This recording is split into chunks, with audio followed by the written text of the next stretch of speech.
DNA के प्रकार के बारे में पढ़ेंगे। डीएनए के प्रकार में आप देख रहे हैं 2 टाइप के डीएनए पाए जा रहे हैं।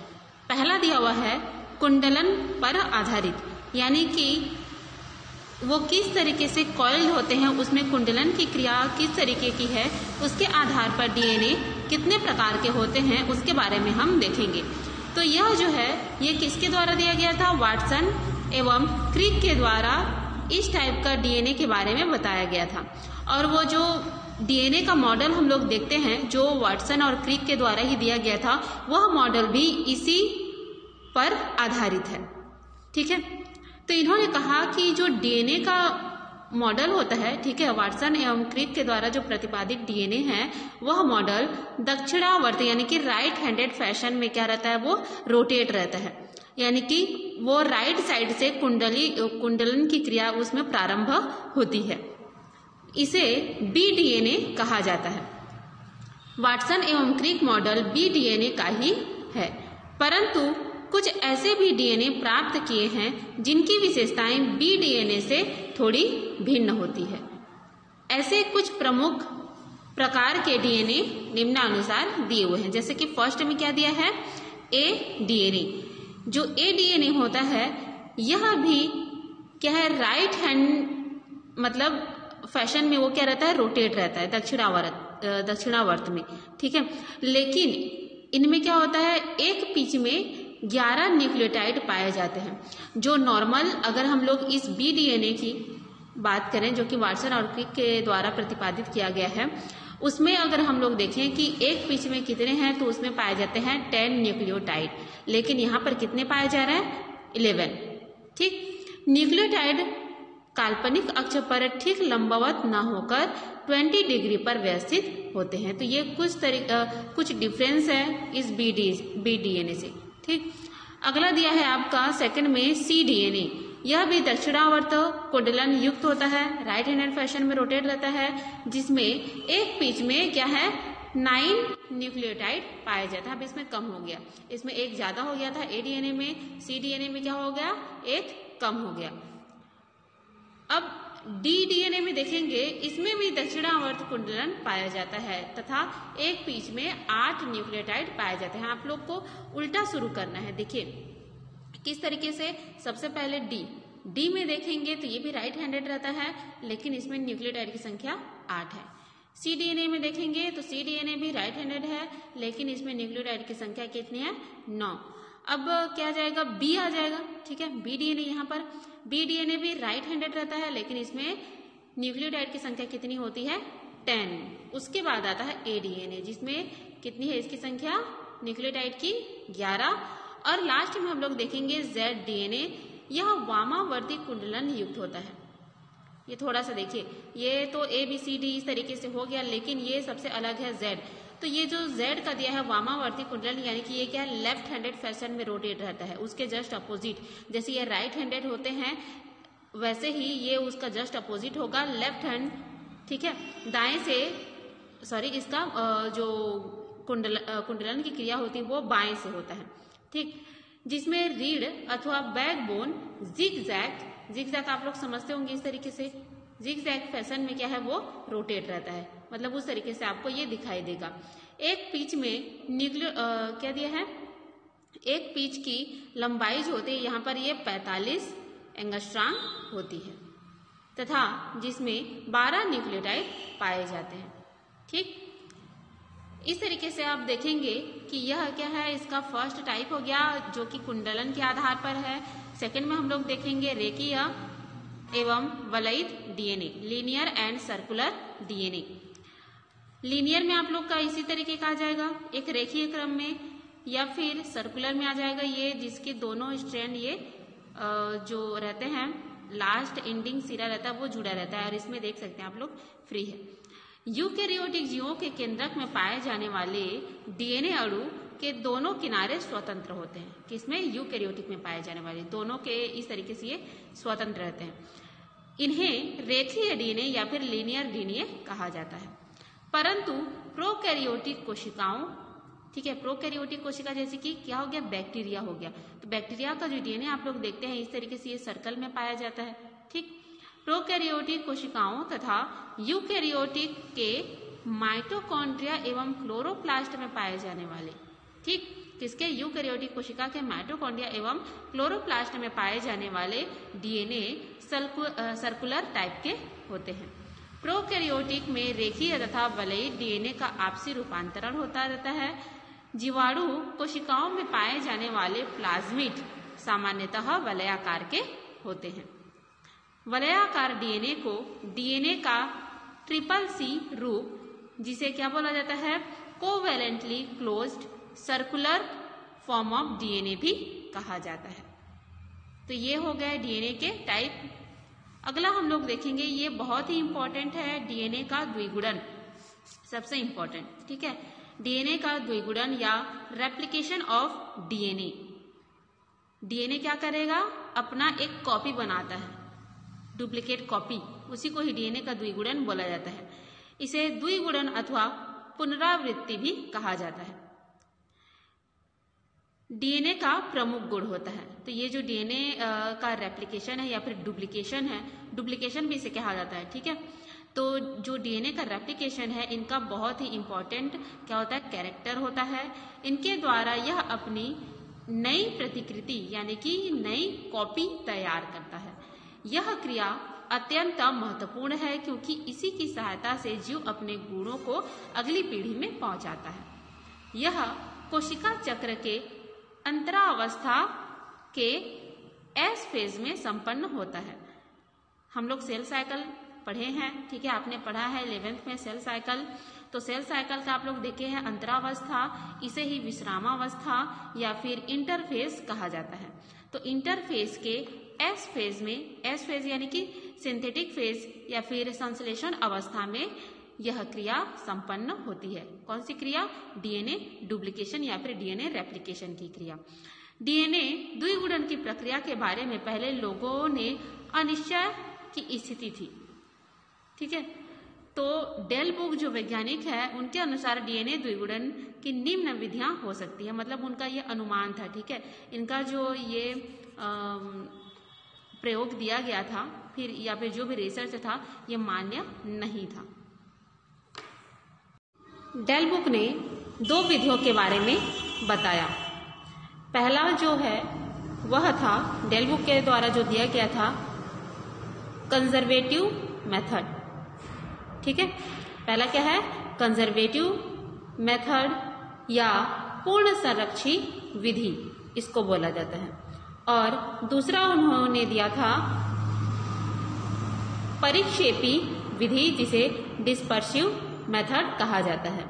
और ये जो बीच में दिया है, ये थर्ड है, जो कि डेल बुक के द्वारा दिया नहीं गया था, ये दिया गया था वाटसन और क्रिक के द्वारा, ठीक है। तो चलिए सबसे पहले हम लोग देखते हैं जो डेल बुक के द्वारा दिया गया था।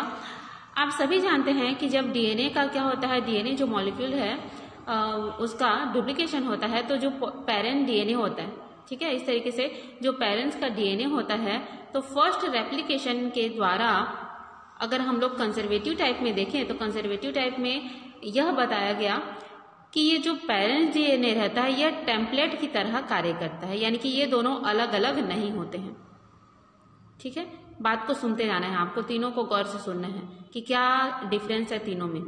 उन्होंने कहा कि ये जो पेरेंट्स का डीएनए है, यह स्वयं टेम्पलेट की तरह कार्य करता है और अपने समान क्या करता है, एक और कॉपी का निर्माण करता है, एक नए स्ट्रैंड का, ठीक है।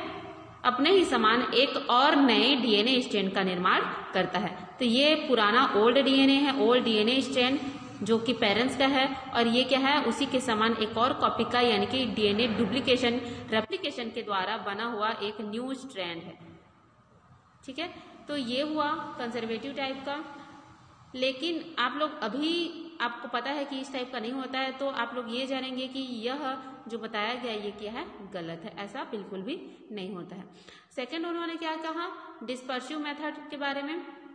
उन्होंने यह कहा कि ये जो पेरेंट्स डीएनए रहते हैं, रेप्लिकेशन के दौरान क्या होता है कि जो ये पेरेंट्स का डीएनए रहता है, ये पूरा लीनियर शेप में क्या है, टुकड़ों में बीच बीच से टूट जाता है, बीच बीच में आप लोग देख सकते हैं ये डॉट डॉट, ये पेरेंट्स डीएनए बीच बीच में, मतलब इस तरीके से इसको बोल सकते हो। पहले तो ये डीएनए इस तरीके से चलिए पाया जा रहा है, ठीक है, ऐसे इस तरीके से बना दे रही हूँ, इसको कॉइल इस तरीके से नहीं दर्शा रही हूँ क्योंकि समझ में नहीं आएगा। तो ये क्या होता है कि बोला जा रहा है इसमें ये टूट जाता है, इस तरीके से बीच बीच से ये टूट जाता है। फिर जब इसमें रेप्लिकेशन की क्रिया होती है तो जहां पर ये बीच बीच में खाली स्थान है, उस बीच बीच को भरने के लिए जो न्यू स्ट्रैंड है वो बनने लगता है। कब बनने लगता है? जब डीएनए का रेप्लिकेशन होगा। तो आप लोग इस डायग्राम में देख सकते हैं अच्छे से कि कुछ भाग इसके टूटे हुए हैं और कुछ भाग इसके नए स्ट्रैंड है। तो ये जो ब्लैक ब्लैक वाला दिखाई दे रहा है आपको, ये न्यू स्ट्रैंड है, और यह जो ब्रेक ब्रेक टाइप सा दिखाई दे रहा है ये आपका क्या है? ओल्ड स्ट्रैंड है, ठीक है। तो इस तरीके से डिस्पर्सिव मेथड को बताया गया, यह भी डेल ब्रुक के द्वारा दिया गया था। अगला हम लोग देखते हैं वाटसन और क्रिक के द्वारा जो बताया गया है सेमी कंजर्वेटिव मेथड के बारे में। तो इन्होंने क्या कहा कि जो पेरेंट्स के डीएनए होते हैं ये रेप्लिकेशन के दौरान दोनों अलग अलग हो जाते हैं, ठीक है। आप लोग देख रहे हैं इस तरीके से ये पेरेंट्स के डीएनए हैं, ठीक है। दोनों पहले क्या हो जाते हैं? अलग अलग हो जाते हैं और फिर द्विगुणन के द्वारा अपने समान एक नए कॉपी का निर्माण करते हैं। तो आपने क्या है, सेल साइकिल पढ़ा है, सेल डिवीजन पढ़ा हुआ है, तो आपको पता होगा कि किस तरीके से होगा। तो यह किस तरीके का होता है? सेमी कंजर्वेटिव टाइप का होता है। ये डिस्पर्सिव मेथड टाइप का भी नहीं होता है, ना ही कंजर्वेटिव। यह किस टाइप का होगा? सेमी कंजर्वेटिव टाइप का होता है। हम देखते हैं अर्धसंरक्षी द्विगुणन की क्रियाविधि। अभी हमने देखा था कि वाटसन और क्रिक के द्वारा क्या दिया गया था? यही सेमी कंजर्वेटिव टाइप का रेप्लिकेशन जो कि मान्य है, और इसी टाइप का जो है वो डीएनए में रेप्लिकेशन होता है। तो ये जो वाटसन और क्रिक के द्वारा दिया गया था, इसमें प्रतिलिपिकरण यानी कि डुप्लीकेशन या फिर रेप्लिकेशन के समय डीएनए के दोनों स्ट्रैंड के नाइट्रोजिनस बेस क्षारकों, ठीक है, के बीच उपस्थित हाइड्रोजन बॉन्ड टूट जाते हैं। देखिए जो ये स्ट्रैंड है, दोनों स्ट्रैंड आपस में आप लोग जानते हैं कि ये हाइड्रोजन बॉन्ड के द्वारा जुड़े होते हैं। हाँ, एक और बॉन्ड होता है फॉस्फोडाइएस्टर बॉन्ड, लेकिन जो न्यूक्लियोटाइड होते हैं, दो न्यूक्लियोटाइड आपस में फॉस्फोडाइएस्टर के द्वारा, फॉस्फोडाइएस्टर बॉन्ड के द्वारा जुड़ रहते हैं, और ये जो दोनों स्ट्रैंड हैं ये आपस में नाइट्रोजिनस जो बेस रहते हैं उनके बीच हाइड्रोजन बॉन्ड के द्वारा ये जुड़े हुए होते हैं, ठीक है। तो हाइड्रोजन बॉन्ड जब इसमें डीएनए क्या है डुप्लीकेशन या फिर रेप्लिकेशन की क्रिया होती है, तब उनके बीच का जो ये बॉन्ड रहता है वो टूट जाता है। फलतः दोनों एक दूसरे से क्या हो जाते हैं? पृथक हो जाते हैं। मतलब ऐसा नहीं कि तुरंत से पृथक हो जाते हैं, दोनों जब बीच में एक ब्रेक लगता है, ठीक है, ब्रेक यानी कि एक कट लगता है, ठीक है। कट यानी कि इस तरीके से एक कट लगे, जैसे इस तरीके से आप लोग देख सकते हो ये डीएनए है, बीच में इसके बीचों बीच एक कट लगा, जिसकी वजह से अब ये जो डीएनए है ये दोनों साइड से क्या है, अब ये अलग होते जाएगा। जैसे कि आप लोग रस्सी को देखते हैं, रस्सी, दो रस्सी एक साथ क्या है कुंडलित हैं, उसके बीच वाले भाग को एक रस्सी को हम काट देते हैं तो दोनों का जो कुंडलन है वो क्या है, दोनों साइड से वो खुलने लगता है। तो सेम चीज यहाँ पर भी डीएनए के साथ है। ये हाईली कंडेंस्ड क्या रहते हैं, कॉइल्ड रहते हैं, मतलब बहुत ही सघन रूप से एकदम टाइटली ये कुंडलित रहते हैं। तो जैसे ही कोई भी कट, मतलब एक कट लगता है तो ये तुरंत ही क्या है, खुलने लगते हैं। इस तरीके से आपको ये समझना है, ठीक है। पृथक हो जाते हैं। केंद्रक के अंदर स्वतंत्र न्यूक्लियोटाइड का पूल पाया जाता है। केंद्रक के अंदर जो न्यूक्लियोप्लाज्म होता है, ठीक है, केंद्रकीय जो द्रव्य होता है उसमें क्या पाए जाते हैं, न्यूक्लियोटाइड पाए जाते हैं, वो स्वतंत्र रूप से पाए जाते हैं। तो जैसे ही अब ये कट लगता है तो अब ये दोनों स्ट्रैंड अलग अलग हो जाएंगे। और फिर क्या होगा, सेमी कंजर्वेटिव टाइप में क्या दिक्कत है कि पेरेंट्स के दोनों डीएनए जो है वो अलग अलग हो जाते हैं, टेम्पलेट की भांति कार्य करते हैं और अपने समान एक नए डीएनए स्ट्रैंड का निर्माण करते हैं। तो नए डीएनए स्ट्रैंड के निर्माण के लिए क्या चाहिए, न्यूक्लियोटाइड चाहिए। तो वो न्यूक्लियोटाइड इनको कहाँ से मिलता है, यहाँ से। केंद्रक के अंदर जो केंद्रीय द्रव रहता है उसी में ही न्यूक्लियोटाइड प्रेजेंट रहता है। तो जैसे ही वो जो डीएनए रहता है ये अपने न्यू स्ट्रैंड का निर्माण करता है, तो वहां से जो न्यूक्लियोटाइड रहते हैं वो आकर उनसे जुड़ने लगते हैं और एक पॉलीन्यूक्लियोटाइड चेन बनाने लगते हैं। न्यूक्लियोटाइड में क्या क्या है देख सकते हैं आप लोग, एडेनिन, ग्वानिन, साइटोसिन, थायमिन, ठीक है, और फास्फेट ग्रुप और पेंटोज सुगर, इन तीनों के कॉम्बिनेशन को ही बोला जाता है ना न्यूक्लियोटाइड। तो वो सभी कहाँ पाए जाएंगे, केंद्रक के अंदर पाए जाते हैं। डीएनए डुप्लीकेशन की क्रियाविधि को शुरू करने से पहले हम देखते हैं कि इनमें कौन कौन से एंजाइम भाग लेते हैं। इसमें दिया हुआ है, जो कॉर्नबर्ग वैज्ञानिक थे उन्होंने 1955 में बताया कि सर्वप्रथम ई कोलाई बैक्टीरिया में डीएनए द्विगुणन की क्रिया का अध्ययन किया गया और बताया गया कि यह संपूर्ण क्रिया 3 एंजाइमों की उपस्थिति में होती है, जिन्हें कॉर्नबर्ग एंजाइम कहते हैं। ये एंजाइम निम्नलिखित हैं। तो चलिए एंजाइम्स के बारे में देते हैं और साथ ही साथ उनका फंक्शन भी यहाँ पर बताया गया है। फर्स्ट में दिया है डीएनए हेलिकेज। क्या दिया है, डीएनए हेलिकेज। इन एंजाइम का नाम आपको याद रखना है और साथ ही इनके कार्य। जब अभी हम लोग इसकी क्रियाविधि पढ़ेंगे तो यही एंजाइम जो है वो बार बार इनका नाम आएगा, इनका क्या फंक्शन होता है वो आपको जानना जरूरी है, ठीक है। पहला क्या दिया, डीएनए हेलिकेज। यह डीएनए की कुंडली का अकुंडलीकरण करता है। आप जानते हैं कि डीएनए इस तरीके से कुंडलित होता है, ठीक है। तो ये जो इस तरीके से इसमें कुंडली पाया जा रहा है, जो कॉइल्ड हेलिक्स पाया जा रहा है, इस हेलिक्स को क्या है, खोलने का कार्य किसका होता है, डीएनए हेलिकेज एंजाइम का, ठीक है। डीएनए हेलिकेज क्या करता है, इस कुंडली को खोलने का कार्य करता है। नेक्स्ट में दिया है डीएनए टोपोआइसोमेरेज एंजाइम। ये सभी एंजाइम है, एस जुड़ा है देख सकते हो, ASE, और ASE किसके पीछे जुड़ता है, जो एंजाइम होता है, ठीक। तो डीएनए जो टोपोआइसोमेरेज है इसका फंक्शन होता है, यह कुंडली के टेंशन को कम करता है। देखिए अब जैसे ही यहाँ पर आप लोग जानते हैं, रस्सी में मान लीजिए जब बीच में कट लगेगा और ये मतलब हम लोग उसको दोनों हाथ से पकड़ कर इसे खींचेंगे, ठीक है। तो खींचने से उसमें क्या होता है, तनाव उत्पन्न होता है आगे की ओर, ठीक है। यहाँ से मान लीजिए कट है, यहाँ से पकड़ के हमने इसको अब खींच रहे हैं, तो उस कंडीशन में इसके आगे की ओर क्या होगा, तनाव उत्पन्न होगा। उसी को बोला जा रहा है टेंशन, ठीक है। टेंशन यानी कि तनाव उत्पन्न होता है। तो ये जो तनाव है यह इसको कम करने का कार्य किसका होता है, टोपोआइसोमेरेज का, ताकि यह जो धागा है, जो डीएनए का थ्रेड है वो टूटे ना। अगर यहाँ पर तनाव ज्यादा हो जाएगा तो डीएनए का जो स्ट्रैंड है वो टूट सकता है। जो डीएनए टोपोआइसोमेरेज है इसको गायरेज एंजाइम भी बोला जाता है। थर्ड में दिया है डीएनए पॉलीमेरेज एंजाइम। ये क्या करता है, डीएनए का संश्लेषण करता है, मतलब न्यू डीएनए स्ट्रैंड बनाने में क्या होता है, यह सहायक होता है। बहुत ही इंपॉर्टेंट एंजाइम है, ठीक है। अगला क्या दिया है, डीएनए लाइगेज। ओकाजाकी खंडों को आपस में जोड़ना। हम लोग देखेंगे कि ओकाजाकी सेगमेंट क्या होते हैं, ठीक है। जब डीएनए स्ट्रैंड बनते हैं तो उसमें ये सेगमेंट बनते हैं जिसको ओकाजाकी सेगमेंट बोला जाता है। तो वो जो खंड क्या रहते हैं, टुकड़े टुकड़े में रहते हैं। तो वहां पर एक फेविकोल की तरह कार्य करता है ये लाइगेज एंजाइम, जो ओकाजाकी खंड होते हैं उनको जोड़ने का कार्य करता है।